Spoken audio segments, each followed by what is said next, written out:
Alright, I'm just putting the link up now for anybody that wants to join on LinkedIn.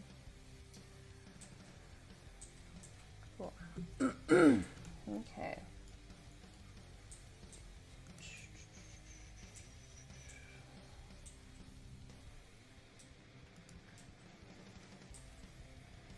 Let's bring it over here. Smaller.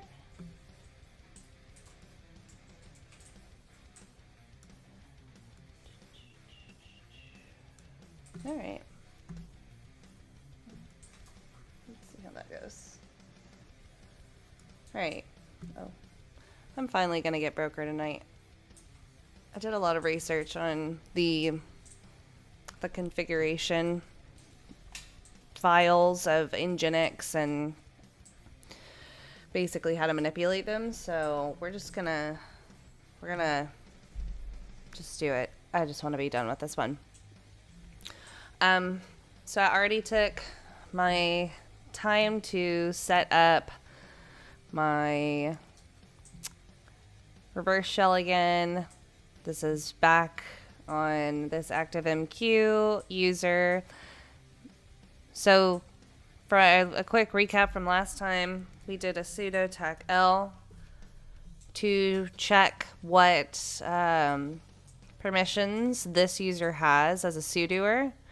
So we found that there was no password required on this user sbin Nginx, which this is an Nginx. It's a server, I think, that you can put up in Nginx. Yeah, it's a web server, so like an Apache. So you can do like HTTP, hosting and things like that. So very, very similar to like an Apache. You've got Apache down here. So that being said, we know that there's going to be a configuration file for this Nginx. So if you do a little bit of research, you can figure out that typically an Nginx config file that .conf is going to be located in Etsy Nginx, which is, if you don't remember, Etsy is where all of your a lot of your installed application configuration files are going to be. So not everything that's in Etsy, actually, I don't think anything a regular user can manipulate in Etsy. So you might have to do a little bit of critical thinking on, if you find a configuration file in Etsy that you want to manipulate, how to go about doing that in a location that you have the ability to, like a /temp TMP directory. So I'm gonna change directories into into that Etsy Nginx, whatever. I'm gonna list out the contents of this directory, and sure enough, we have a couple of .conf files, but typically the ones that you're gonna be interested in are going to be the name of the server or the software .conf. There are some cases where it's different. It might be like Apache. You might have something like ssl.conf or Apache tag ssl.conf, which is not necessarily the Apache configuration file itself, but the Apache certificate configuration file when you're putting SSL and TLS certificates on your website to make them more secure. So we know that there's a configuration file. The thought process here is, how do we take the ability to do anything with this user sbin Nginx and manipulate the ability to use that as a sudoer? So typically this looks like, executing some sort of nefarious command along with the execution of this user sbin Nginx. So that's what we're going to do with this. We, upon doing a little bit of research, we can run this with our own configuration file with a tac-c.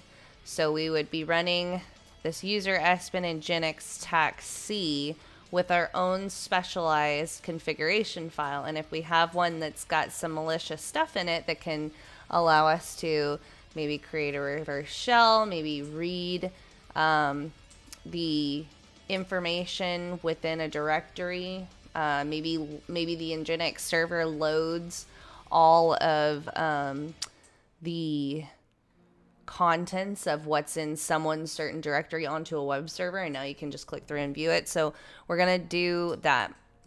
First, I'm gonna look at what that Nginx file, that Nginx configuration file looks like. So I've got my screen blown up a little bit so people can see it on the stream itself, but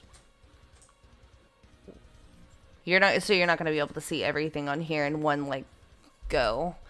But basically, you've got where did that? There it is. There's the top of it. So I catted it. And then this is going to be the user that can, or the user's www.data, which is not surprising because that's typically the user that will run, like I say user, it's the user account. Like www.data is not just a user, like some human being. It's typically an account that a user will act on, or that a human being will act on. So user account. So anyway, when this configuration file is run, it will utilize, run Nginx this PID. It's going to include these modules configuration. I'm just kind of going over the very basic. It's going to give you, events. You can do HTTP, you can do mail servers, things like that. These are all things. See how this mail server is commented out right now with that £. These are things that you can implement, but that are not currently implemented on the server itself when you run the configuration file.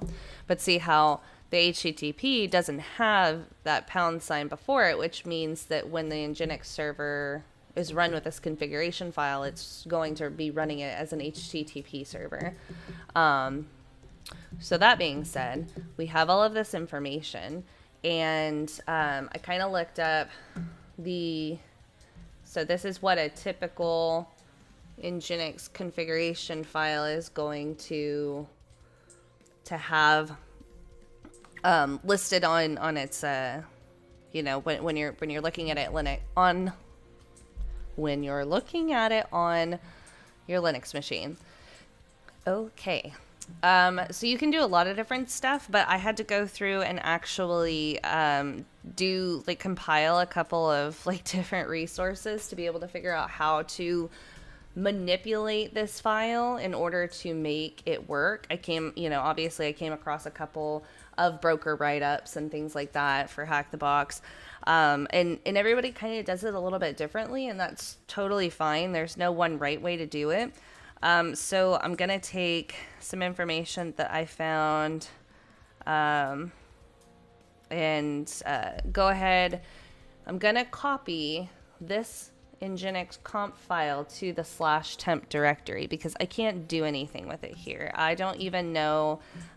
I don't want to get kicked out of my reverse shell, but I know that I'm not going to be able to do anything with any of these files. I'm not going to be able to write to them. I can only read them.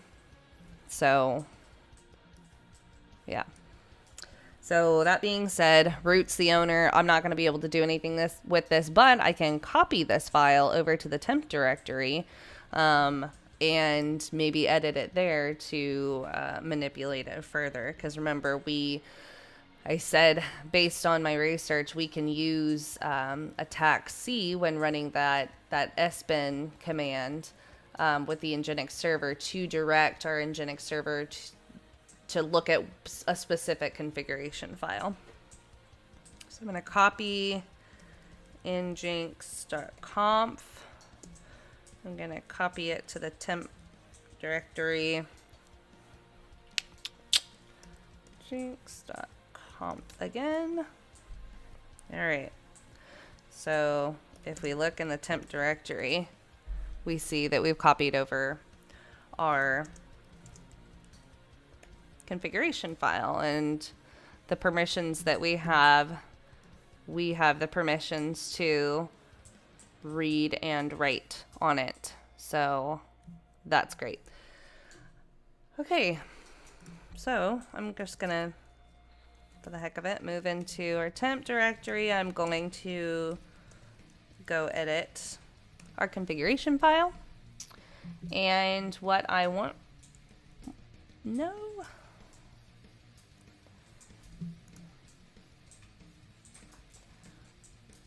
Oh man, I forgot that I was on an incredibly unstable shell. So I can't do up and down arrows.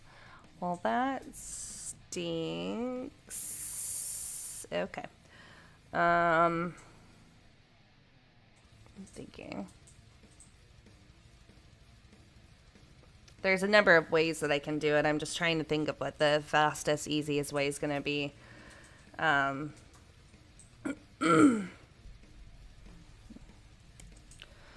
I just got myself out of there. Thankfully, when you have this set up, it you can redo it over and over and over again and recreate the exploit. So I'm gonna have to figure out a way how to edit this. I can either, yeah, I'm just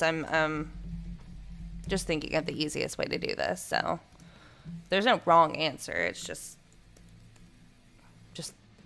more time. One's more time consuming than the other. So whatever. I'm just going to go and make a new configuration file on my own system, and then I can edit it there, and then I can simple HTTP it over. So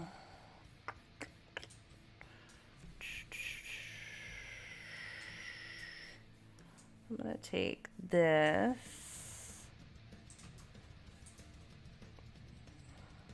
I don't want all of this stuff.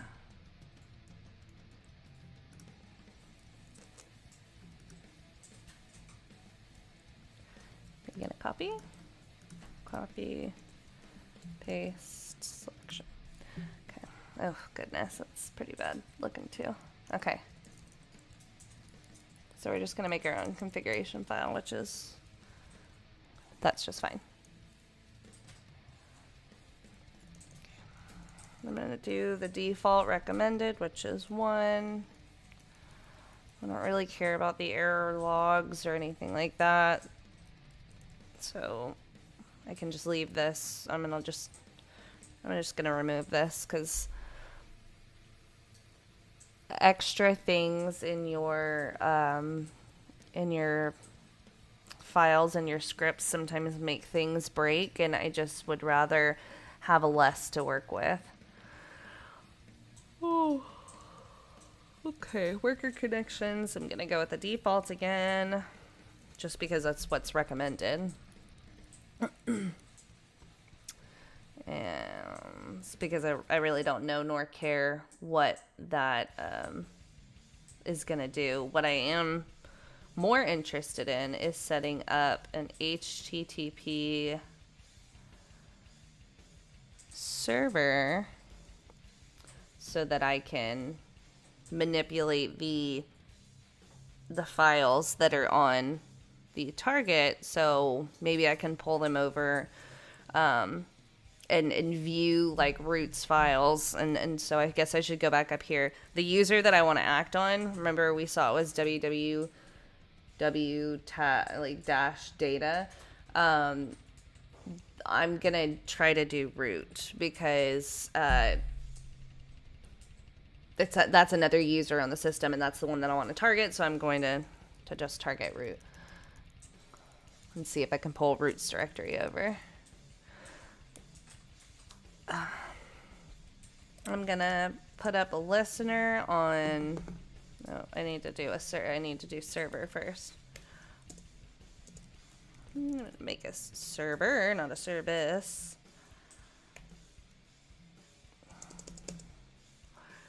Gonna do a listener.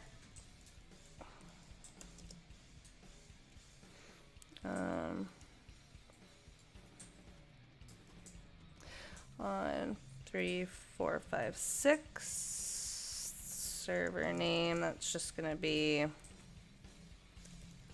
the local host, because I basically want to force an Nginx server start up on my victim machine, and then I want to put the root directory and root files onto that server, so that way I can access it. You know, you could curl it, you could go on the GUI, you know, Mozilla, and navigate to localhost 3456 or something like that. So that's the intent. Let's see how that actually works.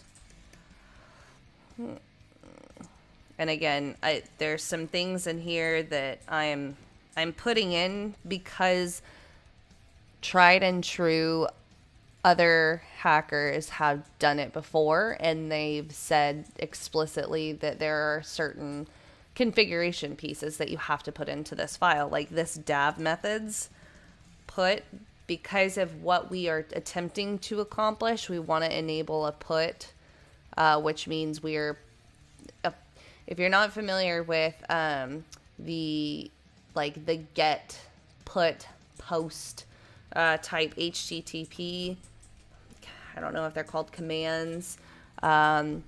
They're basically what tells the HTTP server to do something, to retrieve a file, to push data onto the server, to post, data onto like a visual interface. It's just how it is. We could probably talk about that all day and all of the reasons why, but to save you the heartache of having to listen to me try to drone on about it. And then this auto index on, there's I did read up, cannot remember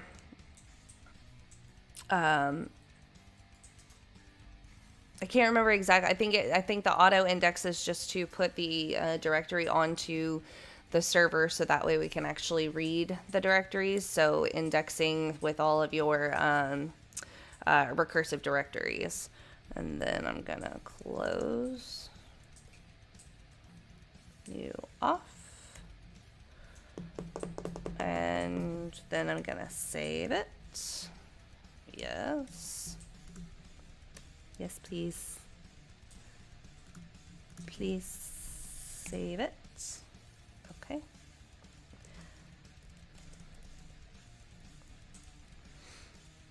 So that's what we've got.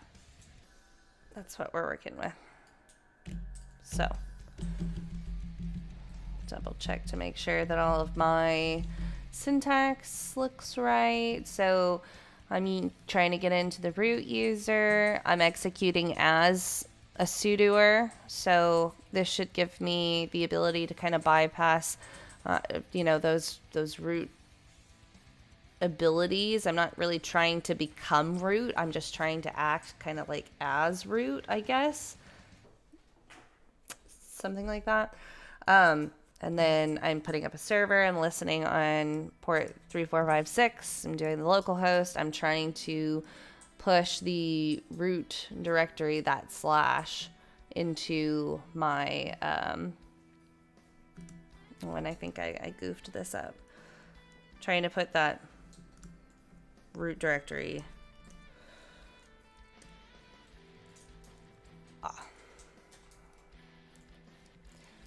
It's supposed to be DAB methods with an S. Come on. Okay.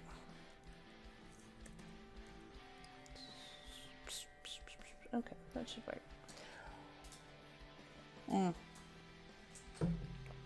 I mean, it should work. I don't know if it will work. Okay. To not have to, I'm just gonna create a new Python 3 server because I want to leave this open just in case I get kicked from. Just in case I get kicked from the target box again. Well, that was goofy. Okay, I'm gonna open this just up on another one. This is just me being extra. You don't have to do this. You could do it over 6050. Wait. Are you kidding? POC.xml.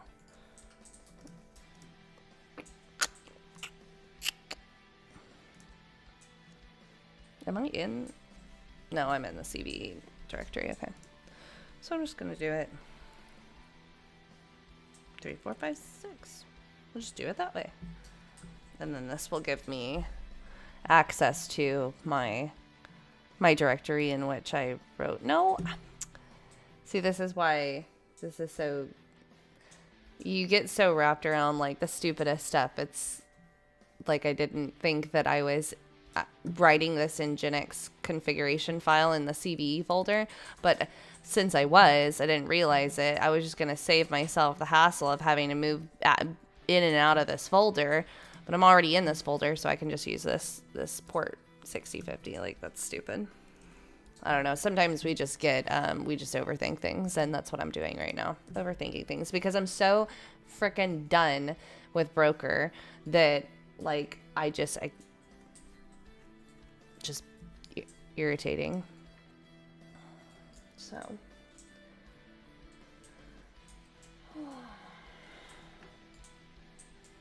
Oh, it's because I'm just double checking to make sure that my stream is still going on YouTube, just in case there's, any technical flubs. All right, we're still good. That'll do.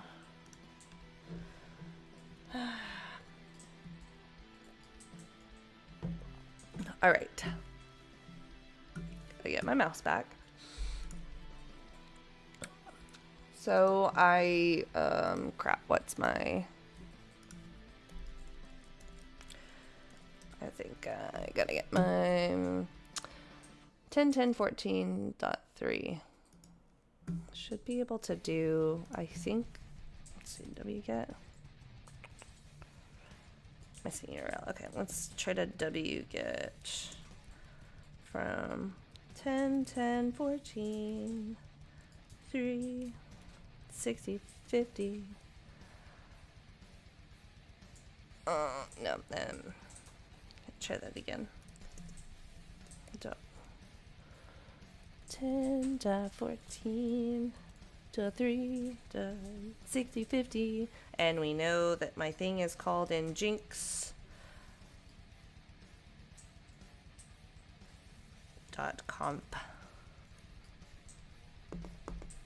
Okay. Yeah. All right. So what I just did was I just wget requested from my Python server the Nginx configuration file. I keep going back and forth between deciding if it's Nginx or Nginx, and so forgive my improper English. Okay, so there is our file. I'm gonna put it in temp just because I know, well, I guess I don't need to. It's right here. In theory, I should just be able to run my user sbin and Nginx with a sudo, and then tac c with my current configuration file. I'm just going to move it to temp so it's less that I have to type out later, because I'm lazy.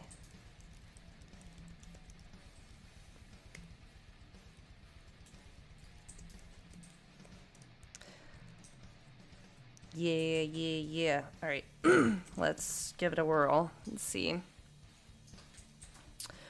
see if that works. So it was user sbin user sbin in Jinx. Okay, gonna tag C, and then I'm gonna use my temp in Jinx.configuration file. Okay, so that did something. So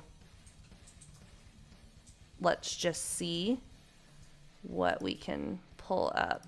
So we're gonna want to navigate to the port that we just opened on the box that I'm on, which is this 10, 10, 11, 243. And I just opened 3, 4, 5, 6. So let's see. Cool. So what I did was I brought up, just to recap, because I think I just went in circles when I did that. So I identified that I could use as a sudo user this user sbin in Jinx software. I could execute it basically as a sudoer. So from there, I know that with servers comes configuration files, and with that there is a configuration file to manipulate or to utilize to put in your own, basically like packing in your own nefarious commands inside of that configuration file, like you would send a payload like through MSF Venom, things like that. Looks like good and crunchy on the outside, but it's malicious on the inside. So with a little bit of research and a little bit of help figuring out exactly what the configuration file needed to look like for us to exploit that Nginx server, you figure out what the best way is to put a malicious configuration file on your system. I could not nano because I had a really crappy shell. So every time I press the up and down arrow buttons on my keyboard, it would give me like that goofy, those couple of symbols like A, B, D, whatever. That's just because the reverse shell that I'm in is super weak, kind of wonky. It's just the nature of like when you open a reverse shell, some are more stable than others based on the way that you open them. So I had to go onto my own Kali box and write a configuration file, and then I just pulled that configuration file from my victim machine, or excuse me, I was on my victim machine and I pulled that configuration file from my Kali box and just through a simple Python server. So then in the purpose of that configuration file, based on my research, the best way I could have used it to open a more stable reverse shell is root. Like I could have used it to do this, like pull up these directory files a number of other ways, but I chose to do this. People sometimes want to say, well, you haven't pwned a machine if you haven't got a root shell. Okay, well, nobody really asks you or cares. Like, nobody gives a shit if you have a reverse, like a friggin' root shell, if you get the flag, right? Like, get the flag in the best, most convenient way possible for you, and let all of the other nerds that want to go and try to like spend and waste their time trying to get a reverse shell as root, let them do that. Sometimes that's the answer. Like sometimes that is the intended path to the root flag. But if you can get it another way and it's just as easy for you, do that and don't let anybody else tell you otherwise. So now I should have a directory of all of the things that root could access. I'm going to go into this I'm going to go to this root directory and then root.txt. Look at that. So I'm going to copy that, put that in my flags, fingers crossed that that's it. Hack the box said, screw you. Okay. That was stupid. I think that's still the right flag, but that was about the dumbest way that this could have ended. Let's go find you, broker. You joker. Please. I'm just gonna go back to broker.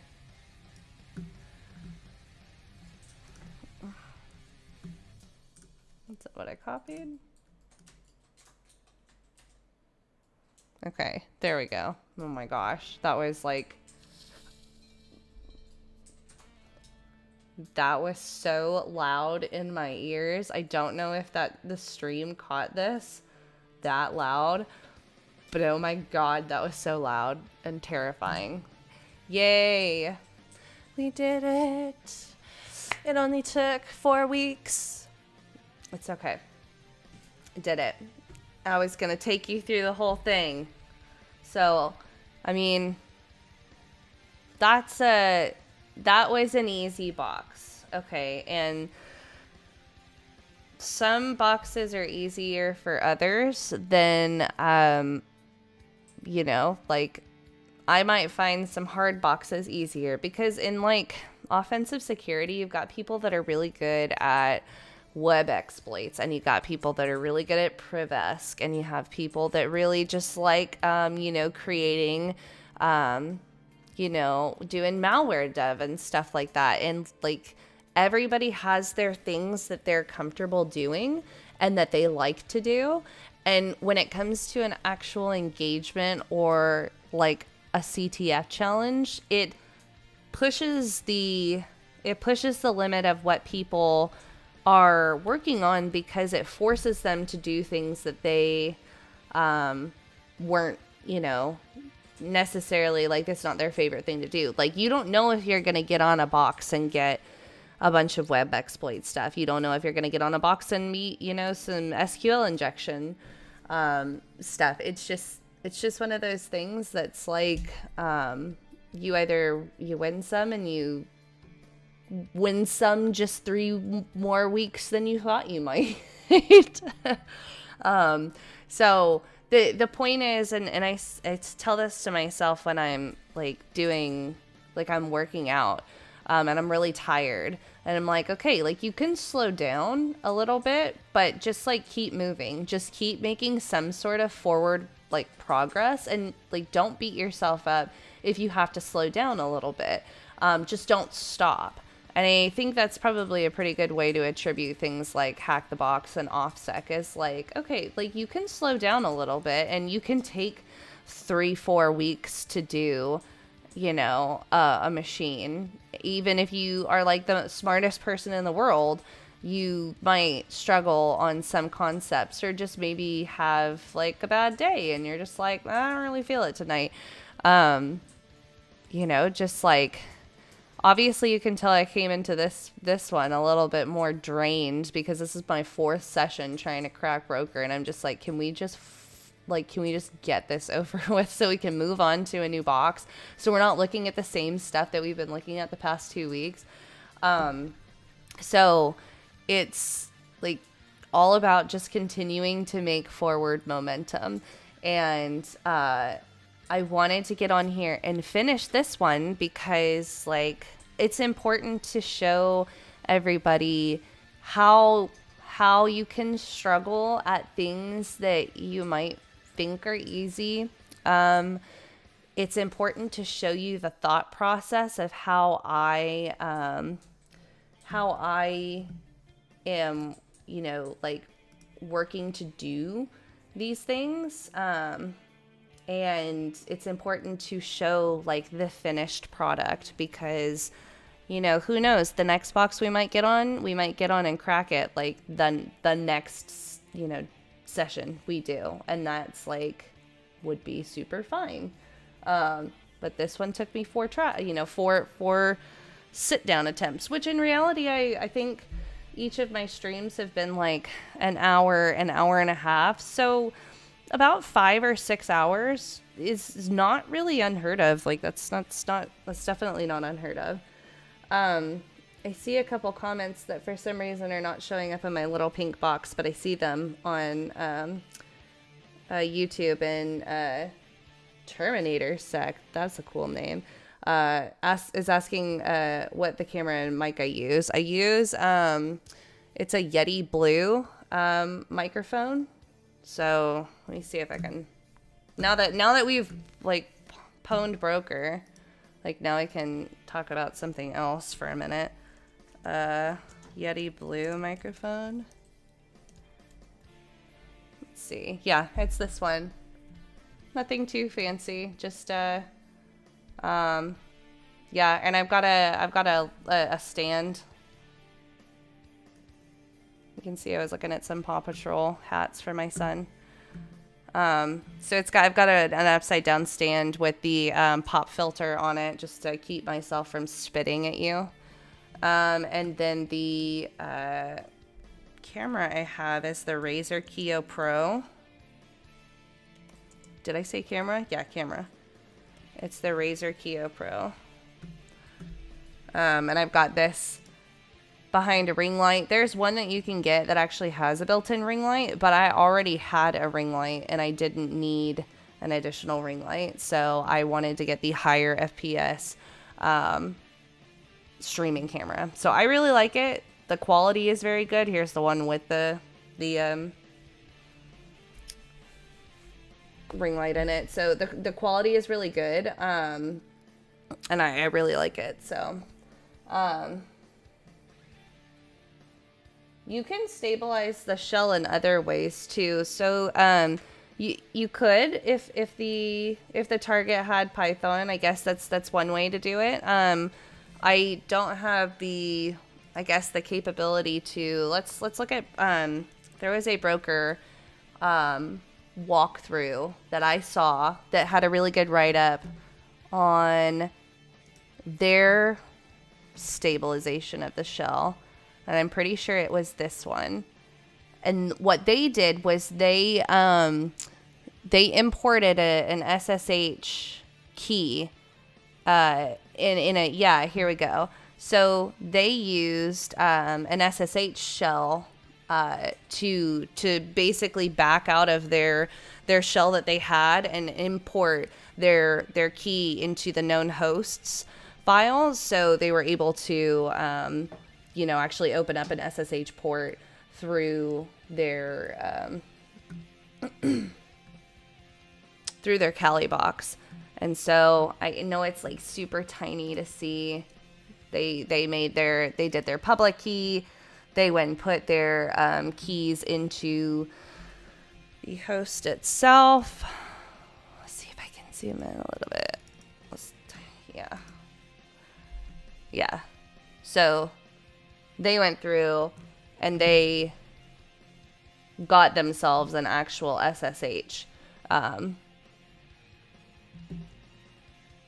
shell. So I'm trying to see where.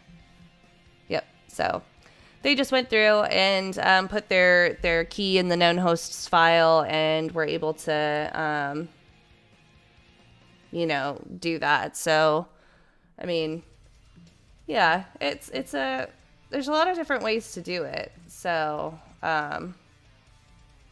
there's, like I said, there's no one right way to do it. And then see, of course, they were doing the same thing, but that I just did, but instead of going through and, pulling over a configuration file from their Kali Linux box, like I did, through an HTTP, like a simple Python server, they did it in a way that allowed them to actually manipulate. I like that word tonight. It's a buzzword.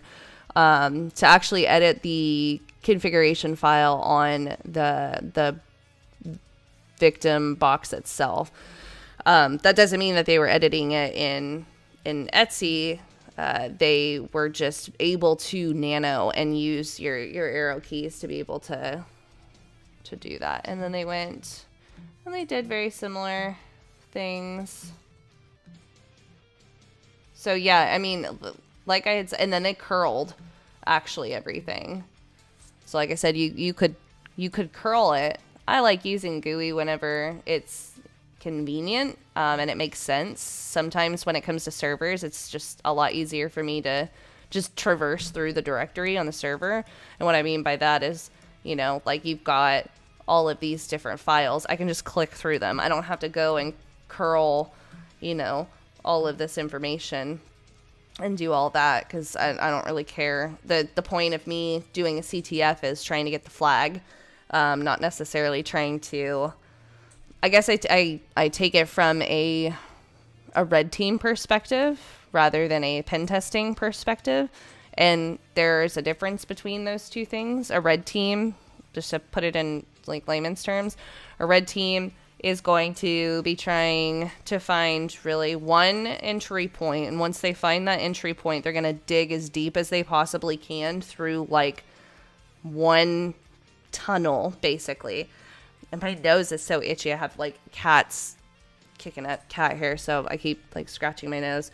A penetration test is going to be trying to really find all avenues of approach where they can go through and exploit like multiple different things, and basically finding ways to, if a red team was a vertical up and down, like getting into the box as deep as you can perspective, a pen test would be a horizontal perspective, where you're finding everything that covers the vulnerabilities on the outside, and then you'll take another layer and find all of the things that are now vulnerabilities on this lower level or lower into the system, like on the user. And then once they find all of that on the user, they'll find all the vulnerabilities like that they can access to root. Then a vulnerability assessment is completely different from the two, where they're just going to find all of the stuff on the outside at a horizontal view and then just say, okay, they're not going to try to exploit it. They're just going to try to, see what is vulnerable.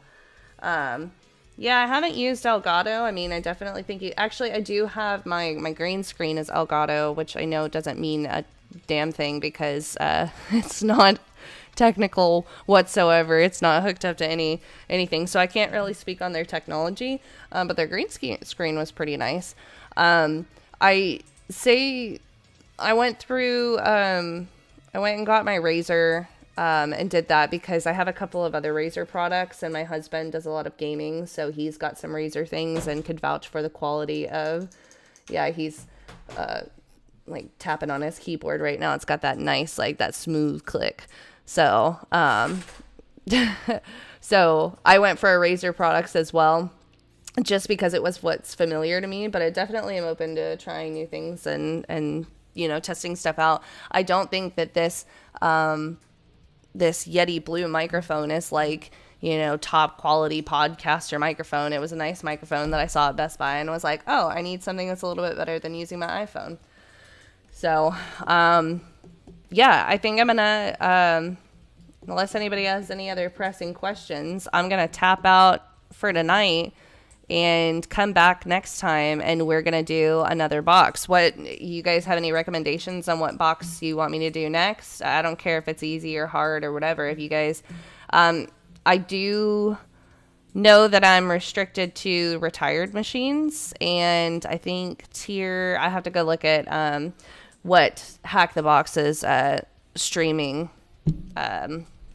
You have ones that you're only allowed to do. So if you have a retired machine that you want to see, let me know, and I will look into trying to do that one next time. So kind of bummed that looks like the chat didn't come through my little pink like square on the screen, but that's okay. I can see everybody's chat stuff here. So anyway, y'all have a good night, and we'll be back again to crack some other stuff and probably not, beat my head against the wall next time, and hopefully figure something out for this next one. So anyway, y'all have a good Saturday night, and I'll catch you next time.